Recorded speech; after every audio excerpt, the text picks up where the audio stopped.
Hello everyone, welcome to my channel BSc SS chemistry में आपका बहुत बहुत स्वागत है। आज की इस वीडियो में बात करने वाले हैं थर्मोडायनामिक्स की। तो थर्मोडायनामिक्स क्या होता है उस पर पहले हम बात कर लेते हैं। थर्मोडायनामिक्स हमारा क्या है? थर्मोडायनामिक्स दो वर्डों का कॉम्बिनेशन है। इन थर्मोडायनामिक्स हमारा वर्ड है वो दो वर्डों का कॉम्बिनेशन है, थर्मो प्लस डायनामिक्स। थर्मो का मतलब है यहाँ पर हीट, और डायनामिक का मतलब होता है गति करना, फ्लो करना होना या मोशन करना, ही डायनामिक होता है। और थर्मो का मतलब होता है हीट, जिसे हिंदी में कहते हैं उष्मा, और एनर्जी या ऊर्जा कह सकते हैं इसे। ठीक है, अगर इन दोनों का यूज करते हुए अगर इसके हम थर्मोडायनामिक्स की डिफिनीशन की बात करें तो हमारी क्या हो सकती है? तो उष्मा की फ्लो या मोशन को थर्मोडायनामिक्स कहते हैं। अब फ्लो तो हमने बताया था कि फ्लो का मतलब होता है गमन करना। अगर हिंदी में बात की जाए तो उष्मा के गमन की प्रक्रिया को ही थर्मोडायनामिक्स कहते हैं। तो आपको कुछ कुछ थर्मोडायनामिक्स के बारे में पता चल गया होगा कि थर्मोडायनामिक्स क्या है, किन वर्डों से मिलकर बनी हुई है। थर्मोडायनामिक्स हमारे थर्मो प्लस डायनामिक्स से बना हुआ है। थर्मो का मतलब है हीट, जिसे कहते हैं उष्मा। डायनामिक्स का मतलब होता है फ्लो या मोशन, जिसे हिंदी में कहते हैं गमन करना या गतिकी होना, गतिकी। ठीक है, या उष्मा की गतिकी को ही थर्मोडायनामिक्स कहते हैं, या उष्मा की गमन की प्रक्रिया को ही हम थर्मोडायनामिक्स कहते हैं। अब थर्मोडायनामिक्स की हम एक स्टैंडर्ड जो डिफिनीशन है उसे हम देख लेते हैं। स्टैंडर्ड डिफिनीशन हमारी क्या कहती है कि फिजिक्स की वह ब्रांच जिसमें हम विभिन्न विभिन्न यानी डिफरेंट डिफरेंट सिस्टम के माध्यम से ऊष्मा के फ्लो या मोशन की स्टडी करते हैं, थर्मोडायनामिक्स या ऊष्मागतिकी कहते हैं। ठीक है, इन फिजिक्स की थर्मोडायनामिक्स एक ऐसी फिजिक्स की ब्रांच है जिसमें हम विभिन्न सिस्टम के माध्यम से ऊष्मा की गमन की प्रक्रिया का अध्ययन करते हैं। वो किस प्रकार से प्रोसेस चल रहा है ऊष्मा का, उसका प्रोसेस देखते हैं किस प्रकार से होता है। तो समझ में आया होगा कि थर्मोडायनामिक्स क्या है, कि फिजिक्स की वह ब्रांच जिसमें विभिन्न डिफरेंट डिफरेंट सिस्टम का यूज करके उष्मा के फ्लो मोशन स्टडी करते हैं, थर्मोडायनामिक्स कहते हैं। अगर आप इसके नोट्स चाहते हैं तो नोट्स हमारे डिस्क्रिप्शन बॉक्स में दी हुई लिंक से वहाँ से डाउनलोड करते हैं और अपने इजीली नोट्स बना सकते हैं। ओके, अब बात करते हैं टर्मिनोलॉजी ऑफ थर्मोडायनामिक्स की। तो टर्मिनोलॉजी ऑफ थर्मोडायनामिक्स क्या होता है कि फिजिक्स की वह ब्रांच जिसमें हम हीट, एनर्जी, दाब यानी प्रेशर, वॉल्यूम यानी आयतन, एंड वर्क के बीच रिलेशन की स्टडी करते हैं। ये जो भी हमने क्वांटिटीज यहाँ पर आपने बताई हैं, जैसे कि प्रेशर हो गया, वॉल्यूम हो गया, वर्क हो गया, और वॉल्यूम एनर्जी और एनर्जी हो गई हमारी। अब जब इन क्वांटिटियों के बीच में जो रिलेशनशिप देखते हैं, रिलेशनशिप के बारे में स्टडी करते हैं, उसे हम टर्मिनोलॉजी ऑफ थर्मोडायनामिक्स कहते हैं। ओके, अब बात करते हैं थर्मोडायनामिक्स ऑफ सिस्टम की। जो भी चीज़ें हमने बता रखी हैं, थर्मोडायनामिक्स क्या होता है, टर्मिनोलॉजी ऑफ थर्मोडायनामिक्स क्या होता है, किन चीज़ों, ये हमारी बेसिक कंसेप्ट है इस यूनिट को समझने के लिए। ठीक है, अगर ये यूनिट्स आपको समझना है तो इन बेसिक चीज़ों को पता होना चाहिए। तो बात करें हम थर्मोडायनामिक्स ऑफ सिस्टम की, तो थर्मोडायनामिक ऑफ सिस्टम होता क्या है? पहली तो बात ये है कि यूनिवर्स का वह पार्ट जिसका यूज हम थर्मोडायनामिक्स की स्टडी करने के लिए करते हैं, उसे हम सिस्टम कहते हैं। यानी यूनिवर्स का कोई भी पार्ट ले लीजिए जिस पर हम स्टडी थर्मोडायनामिक्स की करेंगे, वो पार्ट हमारा सिस्टम कहलाएगा। वो आपका कुछ भी हो सकता है, आपका बीकर हो सकता है, गिलास हो सकता है, कप हो सकता है, चाय हो सकता है, वाटर हो सकता है, कुछ भी हो, एक्स वाई जेड हो सकता है। जिसका थर्मोडायनेमिक्स स्टडी करेंगे वो हमारा सिस्टम कहलाएगा। ओके, दूसरा पॉइंट इसका क्या है कि वह पार्ट जिस पर ताप यानी टेम्परेचर, दाब, प्रेशर एवं अन्य कारकों के इफेक्ट का थर्मोडायनेमिक स्टडी की जाए, सिस्टम कहलाता है। यानी जिस पार्ट पर ताप हो गया, दाब हो गया एवं अन्य कारकों के इफेक्ट का, यानी जो भी इन कारकों का इफेक्ट पड़ रहा है, उसका थर्मोडायनामिक स्टडी की जाए तो उसे सिस्टम कहलाता है। ओके, सराउंडिंग हमारी क्या होती है? सराउंडिंग होती है थर्मोडायनामिक स्टडी के सिस्टम को छोड़कर पार्ट प्रवेश कहते हैं, यानी सराउंडिंग कहते हैं। यानी टर्मिनोलॉजी थर्मोडायनामिक्स स्टडी में सिस्टम को छोड़कर कोई भी सिस्टम है, मान लीजिए हमारा ये वाला सिस्टम है। अब इस पे हम स्टडी कर रहे हैं थर्मोडायनामिक्स की। अब इसे छोड़कर जो भी पार्ट यहाँ पर बचे हुए हैं हमारे, उसे ही हम सराउंडिंग कहते हैं। वही बात हमने लिखी है कि थर्मोडायनामिक सिस्टम को छोड़कर बचे हुए पार्ट को ही हम सराउंडिंग कहते हैं। ओके। अब बाउंड्री हमारी क्या होती है? बाउंड्री हमारी क्या होती है? सिस्टम पार्ट, जो भी हमने सिस्टम लिया था, और सराउंडिंग पार्ट जो हमने यहाँ पर जो इसके आसपास जो भी चीज़ें हैं उनको के बीच में जो सेपरेट कर रही लाइन है, उन्हें ही हम बाउंड्री कहते हैं, जो हमारे इस चित्र से आप समझ पाएंगे। जैसे कि ये वाला चित्र आपको दिख रहा होगा, ये वाला चित्र, जैसे कि इसमें सराउंडिंग थी। जैसे मान लिया हमारा ये वाला सिस्टम है। अब सिस्टम है, अब इसके आसपास जो भी हमारे मालिक्यूल्स हों, जो भी चीज़, पेड़ पौधे औधे, जो भी कुछ चीज़ रखी हुई है, वो हमारी क्या होंगी? सराउंडिंग हो जाएगी। यानी सिस्टम को छोड़ के जो भी चीज़ें हमारी बची हुई हैं, जो भी पार्ट बचा हुआ है, उसे सराउंडिंग कहेंगे। अब दूसरी हमने बात लिखी थी बाउंड्री। बाउंड्री क्या होती है? यानी सिस्टम पार्ट और सराउंडिंग पार्ट को सेपरेट करने वाली लाइन है, जो हमारी है, जो सेपरेट कर रही है लाइन, ये वाली डॉट डॉट वाली, डॉट डॉट वाली आपको दिख रही होगी। ये क्या है? सेपरेट करने वाली, दोनों को मिलाने वाली रेखा है, उसी को हम बाउंड्री कहते हैं। ओके। जैसे कि आप जानते नहीं, इसकी सीमा इतनी है। जैसे कि मान लीजिए आप यहाँ लखनऊ से जा रहे हैं। अब यहाँ पर एक बोर्ड लगा हुआ है कि सीमा समाप्त।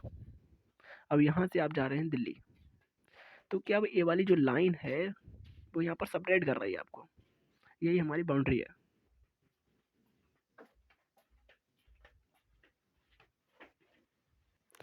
और हम बात करें अब टाइप ऑफ सिस्टम की। निकाय हमारे कितने प्रकार के होते हैं? पहला है हमारा ओपन सिस्टम, जिसे कहते हैं हिंदी में खुला निकाय। ठीक है। तो क्या बात है कि ओपन सिस्टम, ओपन सिस्टम हमारा क्या होता है कि ऐसा सिस्टम जिसमें सिस्टम एंड सराउंडिंग के बीच उष्मा इन पदार्थ एक्सचेंज, यानी आदान प्रदान होता है, उसे हम ओपन सिस्टम कहते हैं।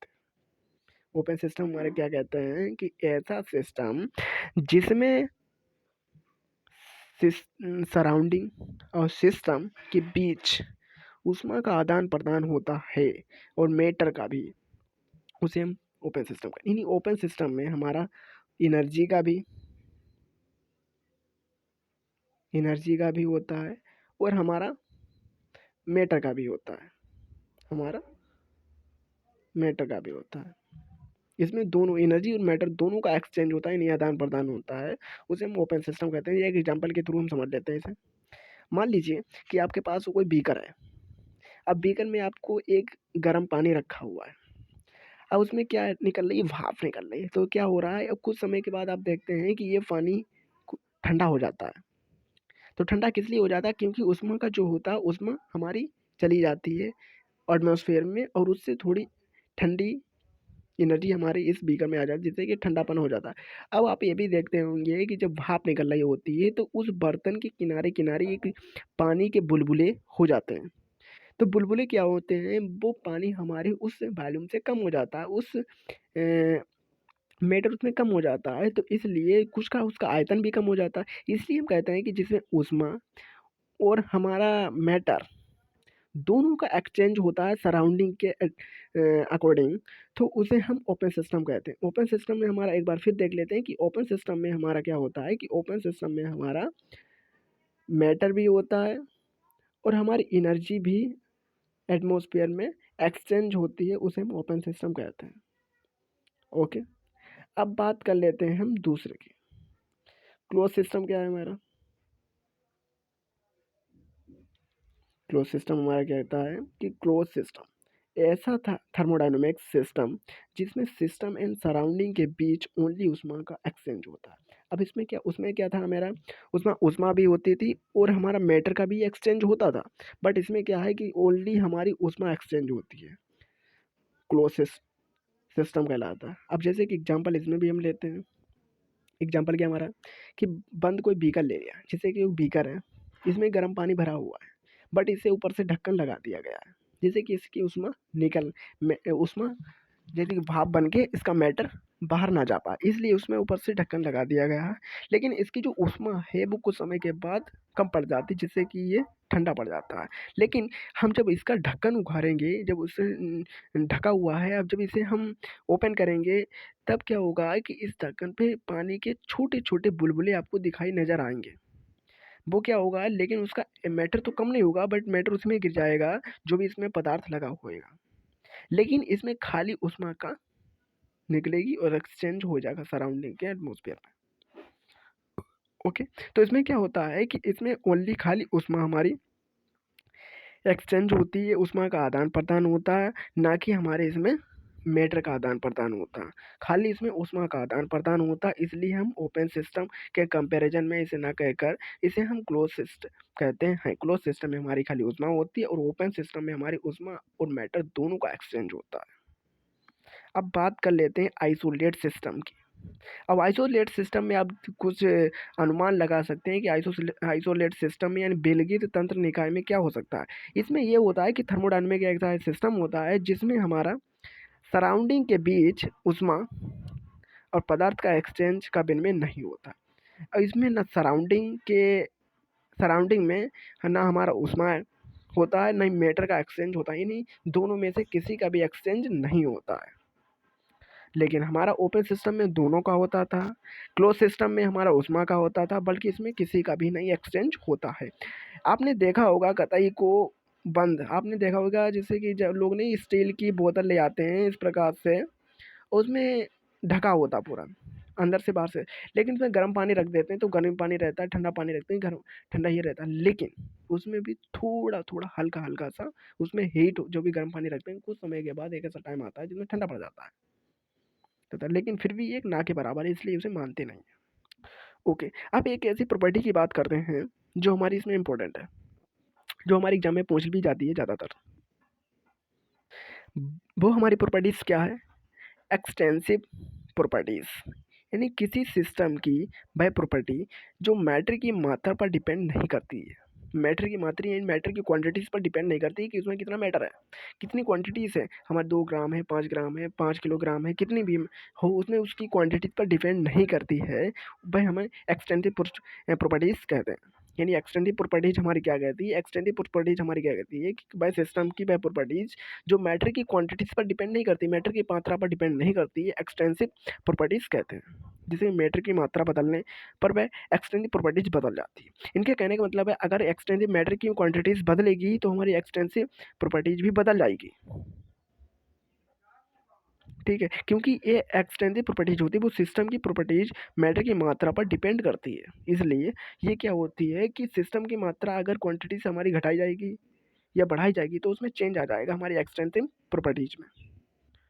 ओके, जैसे कि मान लीजिए बैलून, अगर कोई भी बर्तन रखा है, अगर उसकी बैलून हमारा दिया हुआ है, तो अगर बैलून हमारा कुछ भी दिया हुआ है, अगर उसकी प्रॉपर्टीज़ हमारी चेंज कर दी जाती है तो हमारा उसका वैल्यूम भी चेंज हो जाएगा। अगर इंटरनल एनर्जी हमारी है तो इंटरनल एनर्जी भी चेंज हो जाएगी, एंथैल्पी चेंज हो जाएगी, ईटीसी जो भी हमारे फंक्शन होते हैं वो चेंज हो जाएंगे, जिससे कि एक्सटेंसिव प्रॉपर्टीज उसकी चेंज हो जाएगी। कि इसलिए कहते हैं कि जो एक्सटेंसिव प्रॉपर्टीज होती है वो हमारी मैटर की क्वांटिटीज़ पर डिपेंड करती है। ओके, अब बात करते हैं इंटेंसिव प्रॉपर्टीज की। किसी सिस्टम की वह प्रॉपर्टी जो मैटर की क्वांटिटीज़ पर डिपेंड नहीं करती है, एक्सटेंसिव प्रॉपर्टीज कहते हैं। जैसे कि प्रेशर, क्या प्रेशर हो गया हमारा, टेम्परेचर हो गया, डेंसिटी होगी, इट इज एक्स्ट्रा, क्या होते हैं ये मैटर की क्वांटिटीज़ पर डिपेंड नहीं करते। अगर मैटर की क्वांटिटीज़ हमारी इतनी भी है और प्रेशर हमारा इतना दे रहा है, कोई फ़र्क नहीं पड़ने वाला है। अगर वही इतने प्रेशर में आपकी इतनी क्वांटिटीज लगा दी है फिर भी प्रेशर पर कोई फर्क नहीं पड़ने वाला। अगर इतना प्रेशर जा रहा है तो इतना प्रेशर जाएगा। अगर टेम्परेचर हम 16 डिग्री सेल्सियस दे रहे हैं, ओके, फिर भी हमारा अगर वो इतना मैटर हो तो भी इतना ही 16 डिग्री दे रहे हैं तो इतना भी, तो इस पर कोई भी इफेक्ट नहीं पड़ता है। तो इसी प्रॉपर्टीज को हम इंटेंसिव प्रॉपर्टीज कहते हैं जो हमारे मैटर की क्वांटिटीज़ पर डिपेंड नहीं करती है। ओके,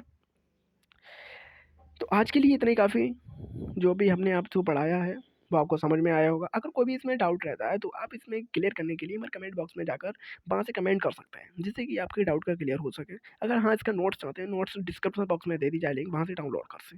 ओके, मिलते हैं अगली वीडियो में, जब तक की धन्यवाद।